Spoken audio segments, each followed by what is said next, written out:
Сәлем достар, сіздермен бірге мен Малика. Менің арныма қош келдіңіздер. Бүгін біз сіздермен сырный лепешка жасайтын боламыз. Ол үшін біз сырдың үстіне, мен сырды арнайы теркадан өткізіп алдым. Оның үстіне жұмыртқа қосамыз. Және де бір стакан сүтті қосып, жақсылап араластырып аламыз. Енді біз оның үстіне кішкене ғана сода, сосын шым-шым ғана тұзды салып, ұнды аз-аздан қоса отырып, жақсылап араластырамыз. Лепешканың қамыры дайын.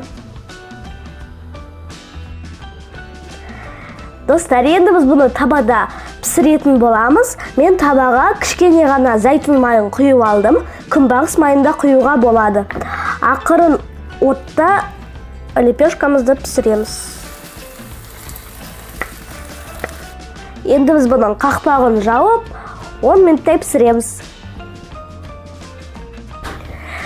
10 минуттай пісті. Енді біз бұны екінші бетіне аударамыз. Енді екінші бетін тоже 2-3 минуттай пісіріп аламыз. Маленький достар, біздің сонымен сырный лепешка дайын. Енді кесіп көрейік.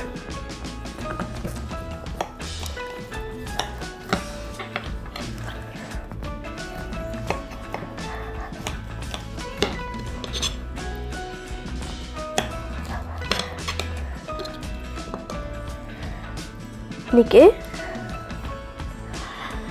Сіздерге міндетті түрде жасап көруге кеңес беремін. Ортасы піскен, және өте дәмді болып шыққан. Егер де сіздерге рецепт ұнаса, лайк басып, арнама жазылып, қоңырау басуды ұмытпаңыздар. Ендеше ас дәмді болсын. Сау болыңыздар.